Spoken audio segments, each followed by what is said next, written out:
Art Makers was made possible by the San Luis Obispo County Office of Education, Studios on the Park in Paso Robles, and the Arts Collaborative. Hi, I'm Jessamine Pattison, and we are here at Studios on the Park in Paso Robles. I am an artist, a musician, and a teacher, and today we get to learn about one of my favorite artists, Alexander Calder. We're going to make a mobile that is inspired by his artwork, so let's get started.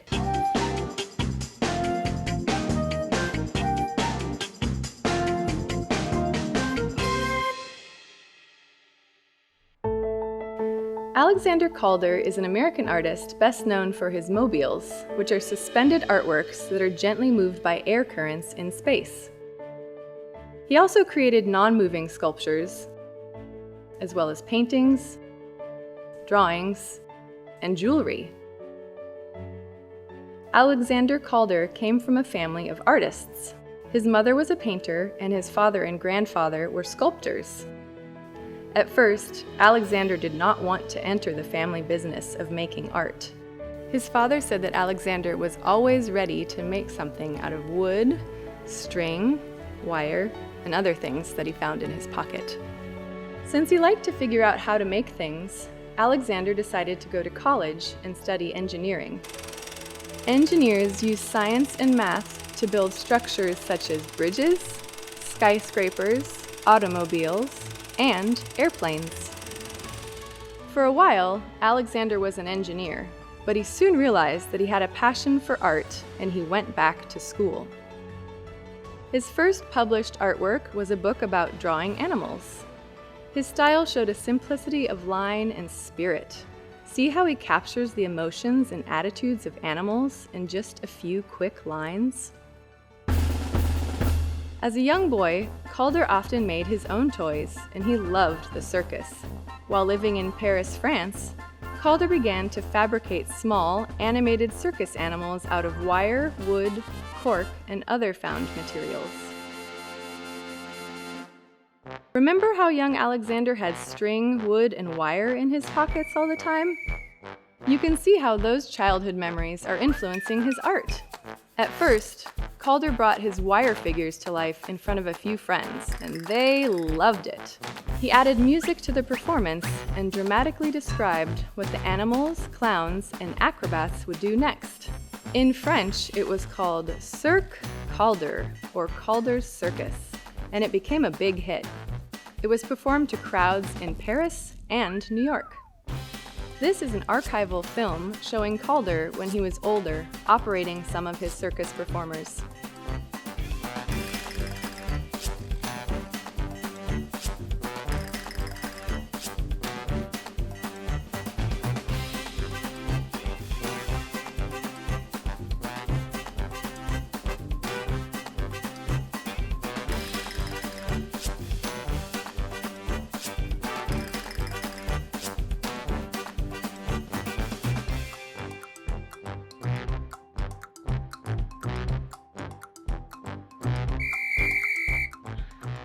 Desperado, art thou ready? Oh, sir, always ready.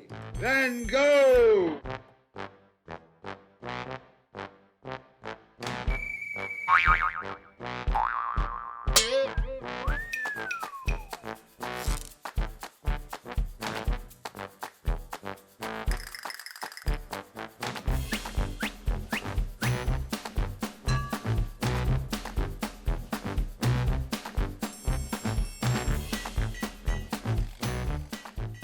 Eventually, Calder's circus consisted of an elaborate troupe of over 70 miniature figures and animals. Many of them had complex mechanisms, allowing them to move and perform lots of tricks. There were nearly 100 accessories such as nets, flags, carpets, and lamps, and over 30 musical instruments and noisemakers. Calder choreographed and narrated his circus theater, and sometimes the performance would last 2 hours. Calder's circus is on display at the Whitney Museum of American Art in New York. You can see how big the circus presentation is in relationship to the size of the museum visitors.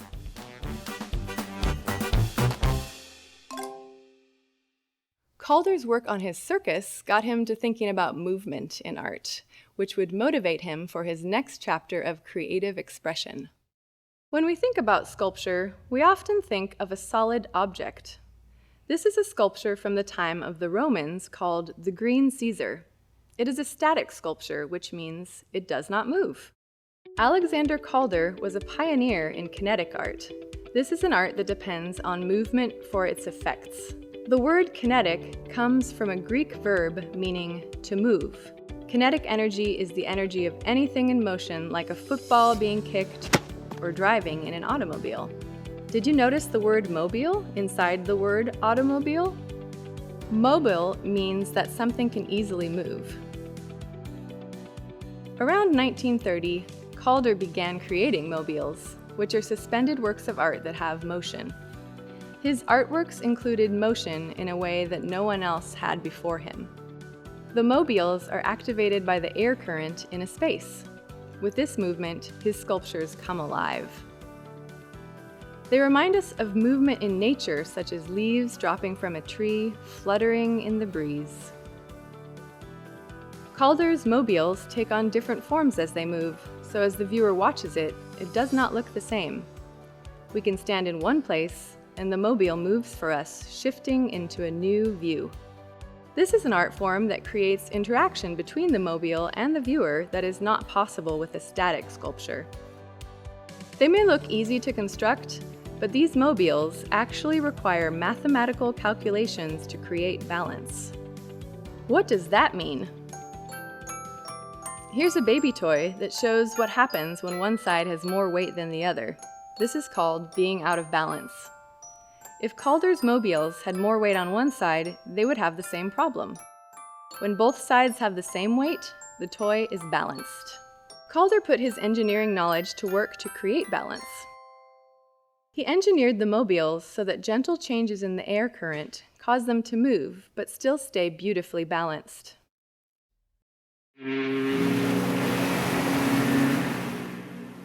When he was younger, Calder worked on a ship, and he spent many nights gazing at the sky. He was captivated by the stars and planets suspended in the universe. You can see that influence in his mobiles. They move slowly and gracefully. Besides being influenced by the universe, his designs are also inspired by his interest in dance and performance. The mobiles have a kind of choreography of movement and the mathematical precision to keep the parts from touching each other. The shadows also play a part in the presentation of the sculpture. The shadows slowly dance on the wall, presenting another view of the artwork.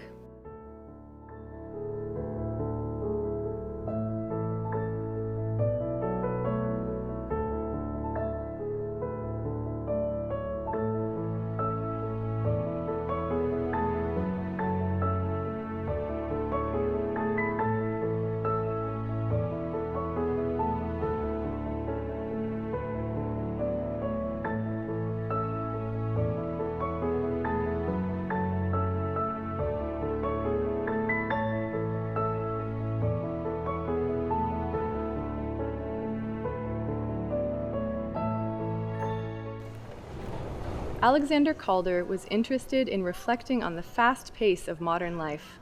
His mobile structures represent a call to slow down and take time to observe the world around us.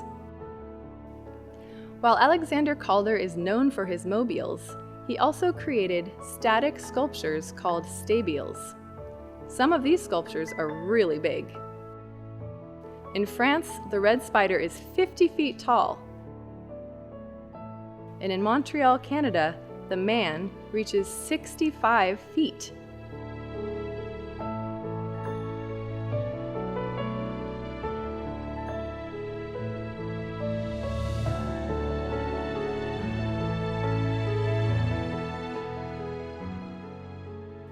Calder also enjoyed sculpting in wire. He called it drawing in space. One of his most well-known wire portraits is called Kiki. Although Alexander Calder was an artist who did not want to be known for just one type of artistic expression, he is credited today as a pioneer of kinetic art. Alexander Calder is an American artist, who transformed sculpture into a lighter, more playful art form.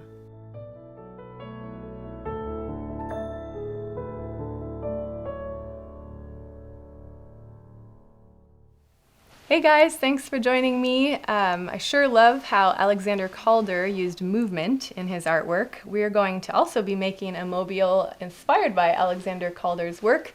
This one's more of a stabile, but I also created one that has some moving parts, so you'll have different options as we move forward in our project. So some of the things you'll need today for your art project are a string. And the string and the wire can be about the length of your arm. If your parent is helping you, you probably want to use their arm, so it can be a little bit longer. And the same with wire, about the same length. And the wire that I found some in the floral section of a arts and crafts store. And then I also found some in the sculpting section, which was armature, and the armature is like the skeleton or the bones of a sculpture. I also have some colored pencils for a drawing we'll make of our sculpture, and some black marker. If you're using Sharpie, just know that it's permanent, be careful. And we're gonna need just some Elmer's glue, a mixing bowl, a small mixing bowl, and probably any tape will work, but duct tape is the best, it's the strongest. For the base of our sculpture, we can use, I found these little pots. They're just pots for plants. I'm gonna use a larger one for my sculpture. And I also just found some paper cups. Make sure you're careful when you poke the hole in the top, but these work also.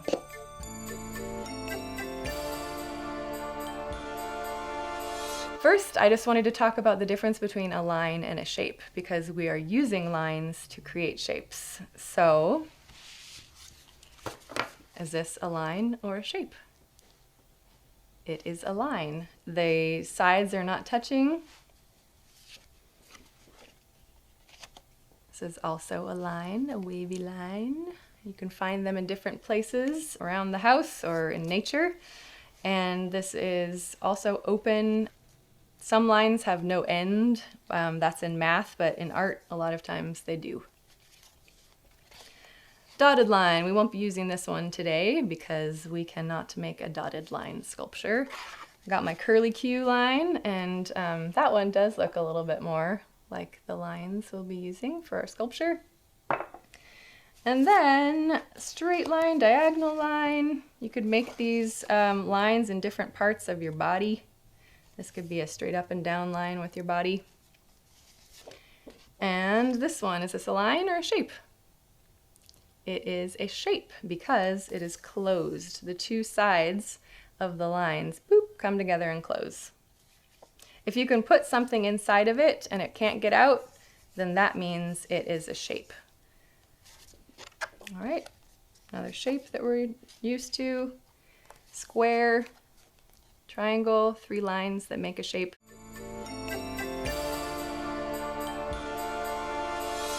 Now we're going to take out our string, and you can make a straight line with your string. You can make a diagonal line. You can make a horizontal line. You can make a curved line. You can make a frowny face curved line. And you can make a creative line. And we're gonna make a creative line off the side of our table. If you're working on a table, this is just to remind us that it will be a shape. We're gonna make a line into a shape with three smaller shapes. Okay, so we're gonna put both of the edges of our string or our line off the side of our table, and then just pick your string up and make three shapes within your string. So I have a medium shape, big shape, small shape. Okay, that one's all right. I'm gonna try a different one. They're probably all gonna be kind of similar, but no two lines or shapes of these sculptures will probably be alike. You can have them come inside or outside, and we can also decide that once we move to the wire. So from there, I'm using my string. I'm going to trace it with my finger. Check out what it looks like. I'm going to close my eyes and think if I can trace it, remember it in my artist memory. Want something like this. All right, now I'm going to take my paper and trace it onto my paper with a pencil. So put my paper to the side of my string so I can look at my string while I'm drawing now. I'm not tracing anymore. I could also go try one more time first. And I want your shape should take up the whole space. And also you get to decide, is your shape long and tall or is it short and fat? So mine, I'm going to make long and tall. So this is vertical. We're using our paper vertically. Okay, here comes my shape. I'm drawing it also off the edges of my paper, just like the edge of my table. I'm moving back and forth between my eyeballs and my pencil. And it's pretty close. I think this is a little bit smaller than my string, but I can always erase it and change it, but I'm going to say that's good enough.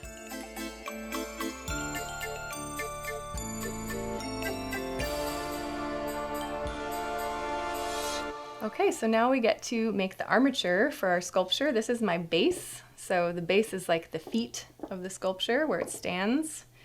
And some of Alexander Calder's sculptures don't have a base that is on the ground. They have a base that is hanging from the ceiling. So it's like it's standing upside down. But this one does. It has some feet and a base. So I'm going to put my two ends of my wire, which I mentioned it should be about as long as my arm, a little bit longer, into the hole of my pot. Or if you're using a cup that you can find at home, you can put it in that one. This one's a little bit sturdier. It stands better. So I'm going to put them in there. And then I need to make them stay. So I'm going to make an X with them. And just make one X. Crisscross it. And this is where it's awesome to be a kid because your hands are small. And pull it through, make sure it doesn't come out. And then I have some duct tape, a small piece of duct tape that I am going to cut. Well, you can cut it into a circle, but I realized actually I don't need to right now. I cut my other one into a circle so it looked prettier on the inside, but most people won't be looking underneath your sculpture. So I put it in there and it should stay in one spot.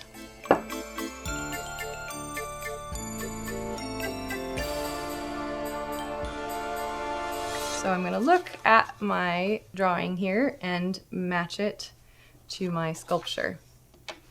So I'm working from the left to the right. So I'm going to start with a small shape over here, and then the best thing about these blueprints is they don't have to be exact. We can change them if we want to. So I am going to make one twist. I'm going to take my hands like a little beak and twist once. And then I can make the shape a different size if I want. I have another shape coming up and over that's a little bit longer, like an oval shaped. And again, I can hold it. Something else that's nice is you can have a friend hold the base if you need to. But I just come here and make another twist.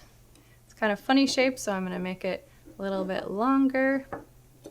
And here comes my third one. I noticed the difference on this one is that it goes inside instead of outside of my larger shape. Because I actually have 4 shapes here eventually. 1 big one and 3 small ones. So here comes my third one. One twist. And let's see. This way. Is that the other way? Is it backwards? Yep, there we go. Is it okay if it's not perfect? Yes. That's why I like art.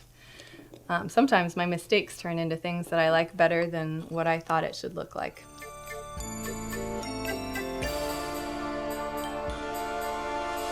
Okay, so now we are to the glue portion of the project, and you'll just need a small mixing bowl and some Elmer's glue or any kind of white glue works. and it's going to be half and half. So however much water you put that much glue. And I actually kind of mixed it with a fork like some scrambled eggs, and that seems to be a good consistency.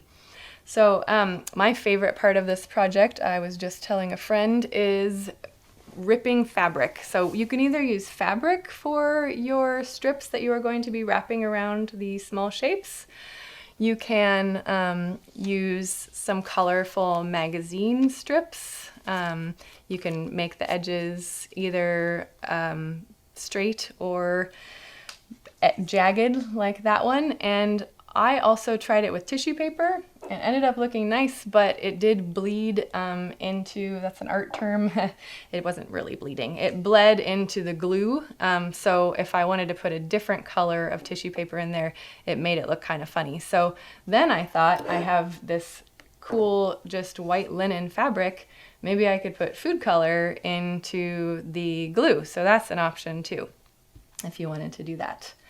So in order to get your strips, you probably want about an inch, which is about as long as the top part of your thumb, the little bendy part, an inch. And I'm gonna cut away from myself, and then I can just rip my fabric. Isn't that fun? And I'm gonna cut it. Probably only needs to be, could probably be even smaller than that, but I don't know, how big is that? How big is my head about? And then I am going to dip it into my mixing bowl. When I'm dipping, I'm going to take my 2 peace fingers or bunny ears, and I'm going to use them as a squeegee once I dip them in. So you're going to do that 1, 2, 3 times once you dip it. So go ahead and dip it. You're going to get messy. Some kids really like that, some don't. Some adults really like that, some don't. I like getting messy. It's a good excuse. So if you want to get messy when you're an adult, be an art teacher. And I'm going to squeegee, get the extra liquid off of my fabric 3 times there. And then I get to wrap it around one of my shapes. This is a bigger piece of fabric, so I am going to choose my bigger shape. I'm going to, this part's a little bit tricky, so I always like to tell my students, don't get mad at yourself if you don't know how to do this because you've never done it before. That's why we're learning, to learn how to do new things. So I just wrapped it around. I'm going to cover all of the shape. And it kind of looks chunky and not very angular, not as round as my shape. So then I can kind of tuck the edges in with my fingers. Eventually, once it dries, I can also cut them with my scissors off. But there's one, it's pretty good. Take a look at the other side.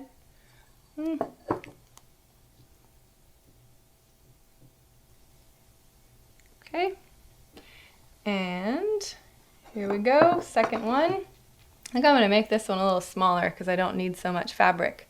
So I'm going to practice how many times I need to wrap this around before. That's probably good. Cut it a little bit smaller. Dip, dip. Squeegee, squeegee. 1, 2, 3. Make sure you don't touch your face. And wrap that one around. I want to make sure that I'm covering the whole shape. Kind of looks like a mummy with this white linen. Okay, that's my second one. I'm moving a lot quicker than you have to, or than you probably will. I've been practicing making art for at least 25 years. And so take your time, have fun. This one's going to be a little bit trickier because it's in the middle, and I realized I didn't practice putting it around. So I'm going to start over, and I'm going to make a smaller shape. That's also what's nice about art, is you can start over. Okay, and I'm going to make it a little bit shorter. See how many times I need to wrap it. Seems like it's like 4 times that I get to wrap it. Okay, cut that there. And dip it in there. You guys having fun yet? I am. Thanks for joining us. All right, and I'm gonna wrap it. I'm gonna take this over here. And it seems like it's best if I don't start it right at the edge, but kind of come around a little bit so I have something to catch, to stick it on there, because the fabric needs to stick to itself. And then I shape it as best I can. So that's the stabile. It's not moving. It's a stable, it stays in place, static sculpture. And then if you wanted to make a mobile, you would take a smaller piece of wire. I would use the same kind of wire because I have several kinds, or a lighter wire. And then you just have to figure out, this is the math part. So in order to be balanced, I have to make sure it's in the middle where I attach it. So I'm going to bend it in half. And then I'm going to put it, see where I want it to go. I actually could make it so that it doesn't have to be attached there and I can move it around, but I'm going to make one little loop around. This part is a little bit tricky. All right. And that's kind of fun. And then I make my shapes. Maybe I want to make like a triangle on this one. I noticed in Alexander Calder's artwork, most of his shapes are organic and inorganic shapes, but most of them are organic. They're kind of funny shaped. They're things that you could find in nature rather than man-made shapes. So I'm going to make an organic shape there, and then I'm going to have to make this one. Let's see how we can balance it out.